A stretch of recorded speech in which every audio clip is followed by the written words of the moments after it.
حضرت سیدنا ابو موسیٰ اشعری کہتے ہیں کہ میں نے نا مال غنیمت کی صفائی کی تو 1 دینار مجھے نا کہیں پڑا ہوا مل گیا، تو فرماتے ہمیں اجازت ہوتی تھی کہ 1 دینار ہم اپنی مرضی سے کہیں خرچ کر سکتے تھے۔ اگر آپ ناراض نہ ہوں تو ہمارے ہاں جب چیئرمین صاحب، ناظم صاحب ٹھیکے دیتے ہیں تو ٹھیکیدار ان کا چھوٹا بھائی ہوتا ہے، یا چچا کا بیٹا ہوتا ہے، یا خالہ کا بیٹا ہوتا ہے۔ وہ خود ناظم ہوتے ہیں اور ان کا چھوٹا بھائی ٹھیکیدار ہوتا ہے، یعنی وہ نا سارا کچھ گھر کے اندر ہی رہتا ہے، گھر کے اندر ایک پیسہ دیتا ہے، دوسرا واپس اس کو واپس کر دیتا ہے، گھر کے اندر ہی۔ اب تو خیر ہمارے لوگ سمجھدار ہو گئے، ایک بندہ ایک سیاسی جماعت میں ہوتا ہے، دوسرا دوسری میں، اور تیسرا جس کی بھی حکومت آئی، حکومت تو ہماری رہے گی نا، ایک بندہ تو ہے نا اس جماعت میں۔ یہ اچھا لوگوں نے ایک طریقہ نکالا ہے۔ تو حضرت عمر کے بیٹے گزر رہا تھا تو حضرت ابو موسیٰ اشعری کہتے ہیں میں نے صفائی کی تو 1 دینار نکلا، تو میں نے وہ 1 دینار نا حضرت عمر کے بیٹے کو دے دیا۔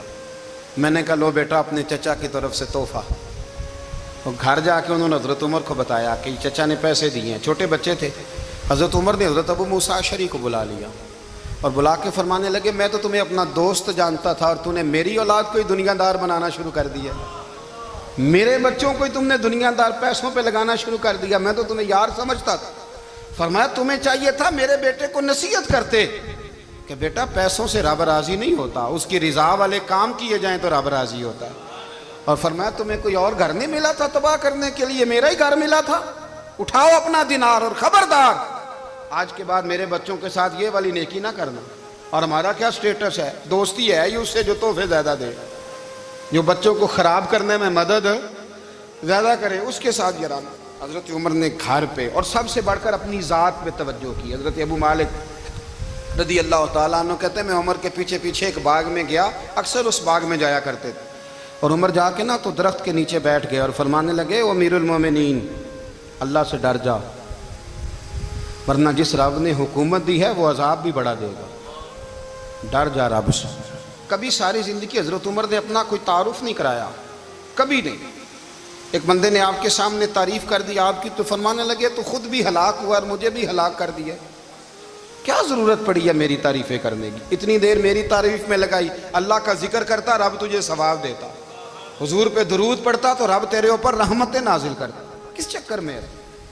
آج جتنا اچھی کوئی خوشامد کرے اتنی اچھی وزارت ملتی ہے، جتنی اچھی اس کو جو ہے وہ چاپلوسی کرنی آیا درجہ بھی اسے اتنا ہی اچھا ملتا ہے۔ حضرت عمر فاروق رضی اللہ تعالیٰ عنہ آپ کے بیٹے کہتے ہیں، صاحب فتوح الشام نے لکھا ہے، آپ کے صاحبزادے کہتے ہیں میں نکلا تو میرے ابا جی نا اپنی پشت پر مشکیزہ رکھ کے کنویں سے پانی بھر کے آ رہے تھے، میں دوڑ کے آگے گیا، میں نے کہا ابا جی مجھے دے دے۔ فرمانے لگے بیٹا تیرا کیا خیال ہے، کوئی اور نہیں تھا مشکیزہ بھر کے لانے کے لیے، تیرا کیا خیال ہے؟ کہا ابا جی بڑے لوگ تھے پر آپ کیوں اٹھا رہے ہیں؟ فرمانے لگے نفس نا ذرا میرا بڑا ہو گیا تھا، اسے ذرا ذلیل کر رہا ہوں، ذرا اپنا محاسبہ کر رہا ہوں، یہ مجھے کہہ رہا تھا تو بڑی چیز ہے، تو میں نا ابھی مشکیزہ گھر رکھ کے آؤں گا، پھر تیری ماں نے مجھے کہا ہے کہ گھر میں لکڑیاں کوئی نہیں جلانے کے لیے، پھر میں جنگل سے لکڑیاں کاٹ کے لاؤں گا، امیر المومنین بن کے نا تو میرا نفس تھوڑا بڑا ہو گیا۔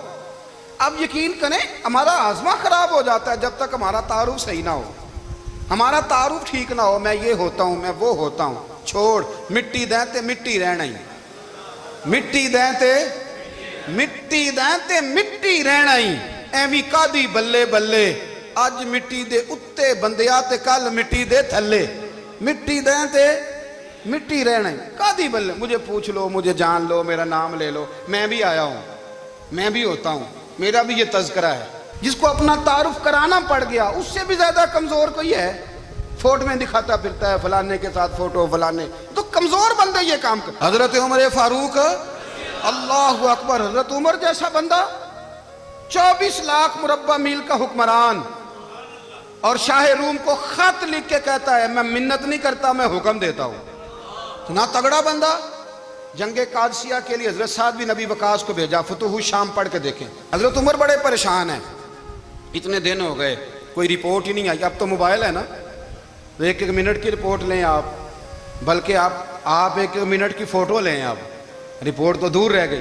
حضرت عمر فاروق رضی اللہ تعالیٰ عنہ بڑے پریشان ہیں کہ قادسیہ میں حضرت سعد بن ابی وقاص کے ساتھ لوگ جہاد کرنے گئے، رپورٹ کوئی نہیں آ رہی، اتنے پریشان تھے کہ باہر نکل کے نا اس رستے پہ بیٹھ جاتے جو رستہ قادسیہ کی طرف سے آتا تھا. جو بھی آتا جاتا پوچھتے جنگ کے کیا حالات ہیں. ادھر جب اللہ نے فتح دے دی نا تو حضرت سعد بن ابی وقاص رضی اللہ تعالیٰ عنہ نے نا ایک قاصد کو خط دے کے بھیجا. کہنے لگے عمر کے پاس جاؤ, انہیں اطلاع دو کہ الحمدللہ اللہ نے اسلام کو فتح عطا کر دی. یہ حضرت عمر کو جا کے دینا. وہ بڑے پریشان ہوں گے. وہ جو اس زمانے میں اس طرح ہوتا تھا کہ کئی دور دور سے صحابہ جو دوسرے شہروں کے ملکوں کے رہنے والے ہوتے تھے وہ بھی آ کے شامل ہو جاتے تھے جہاد میں. کوئی ایک دفعہ مدینے آیا, کوئی 2 دفعہ آیا, پھر اپنے اپنے علاقوں میں. بہت سارے لوگوں نے زیادہ دفعہ حضرت عمر کو دیکھا بھی نہیں تھا. وہ جو قاصد خط لے کے آیا تھا نا اس نے ایک آدھ دفعہ دیکھا تھا. حضرت عمر بوڑھے ہو گئے, وہ پہچانتا نہیں تھا.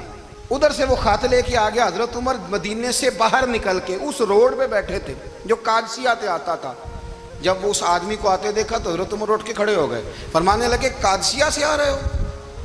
وہ کیا کہتا ہے؟ پھٹے پرانے کپڑے, ٹوٹے ہوئے جوتے, سر پہ پرانی پگڑی. کہنے لگے غلام مدینے کے رہنے والے ہو؟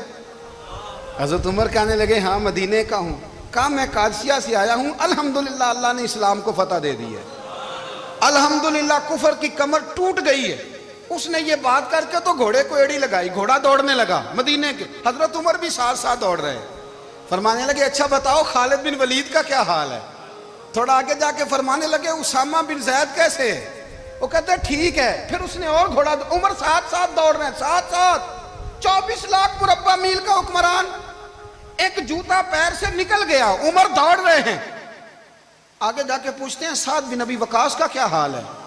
کہا حضور وہ بھی ٹھیک ہے. کتنے لوگ میرے شہید ہو گئے مسلمانوں میں سے؟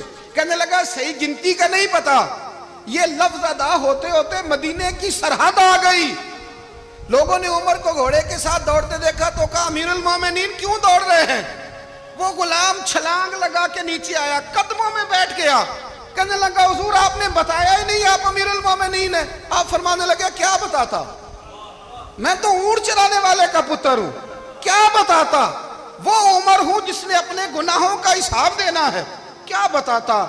جو سعد بن ابی وقاص کو جہاد پہ بھیج کے خود بزدلوں کی طرح گھر میں بیٹھا ہے. کیا بتاتا؟ کوئی حیثیت نہیں, کوئی تار. تو نے اچھا کیا, تو مجاہد تھا, مجھے ساتھ ساتھ دوڑایا, تو نے اچھا کیا. جتنے لوگ تھے چیخے مار کے رونے لگے. حضرت فاروق اعظم سے کہنے لگے عمر جب تک تیرے جلوے رہیں گے اللہ کامیابیاں ہی عطا فرمائے گا, جب تک تیرا رنگ رہے گا اللہ تعالیٰ نوازتا ہی رہے گا. کچھ نہیں کبھی اپنا آپ ظاہر ہی نہیں کیا. بہت بڑے تھے, بہت بڑے تھے حضرت عمر, بڑے تھے. حضرت ابو رافع غلام تھے, قرآن پاک بڑا سونا پڑھتے تھے. حضرت عمر جب بھی انہیں ملتے کہتے ابو رافع تو عمر سے اچھا ہے, قرآن بڑا شاندار پڑھتا ہے. تو وہ کہتے حضور اگر میں قرآن صحیح پڑھتا ہوں تو آپ کو قرآن کی تشریح زیادہ صحیح آتی ہے, آپ بھی تو مجھ سے افضل ہیں. تو آپ فرماتے نہیں پھر بھی تو مجھ سے افضل ہے. کیوں؟ اس لیے کہ تو اپنے آقا کی نوکری بھی ٹھیک کرتا ہے اور رب کی عبادت بھی ٹھیک کرتا ہے, اور مجھے خالص صرف عبادت کرنی ہوتی ہے وہ بھی ٹھیک نہیں کر پاتا. ساری زندگی اپنا محاسبہ, ساری زندگی اپنے گریبان میں دیکھا, ساری زندگی اپنے آپ کو پرکھا, اپنے آپ کو ٹٹولا. 62 سال عمر بیت گئی. حضرت حذیفہ بن یمان ایک صحابی تھے, میرے نبی کریم علیہ السلام نا ان سے راز کی باتیں کرتے تھے.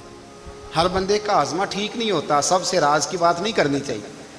حضرت حذیفہ بن یمان کہتے ہیں حضور راز کی باتیں بتاتے. مدینہ منورہ میں جو منافقین تھے ان کی لسٹ بھی نبی پاک نے حضرت حذیفہ بن یمان کو دی تھی.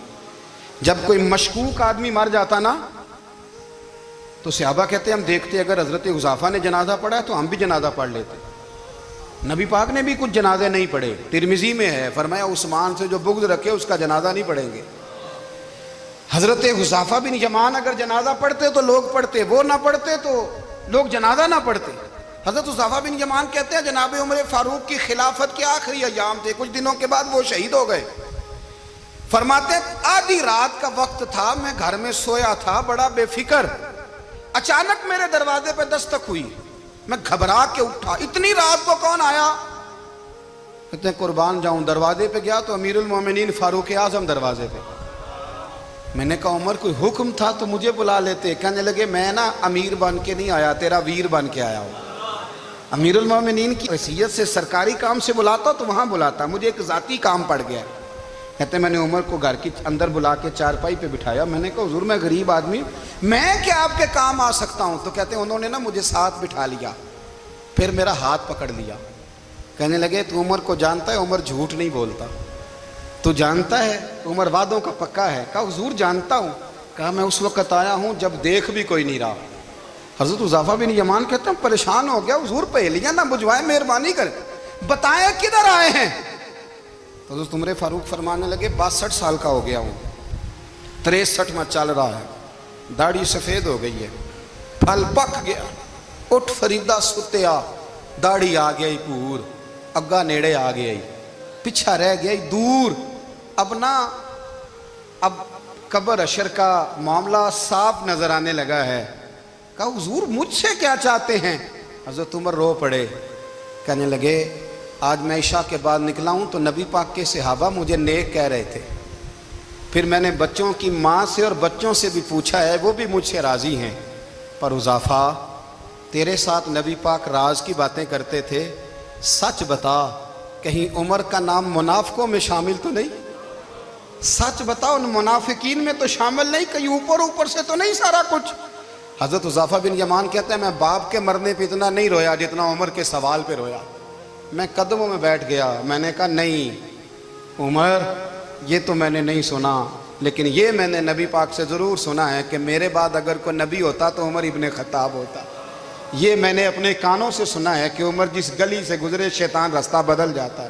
یہ میں نے اپنے کانوں سے سنا ہے کہ 950 سال حضرت جبریل جناب عمر کی شان بیان کریں تو پھر بھی بیان نہیں ہو سکتا، یہ میں نے ضرور سنا۔ دوستو ساری زندگی حضرت عمر نے اگر دوسروں کا محاسبہ کیا تو اپنا اور اپنے بچوں کا بھی کڑا خیال رکھا، اپنی ذات پر بڑی توجہ دی۔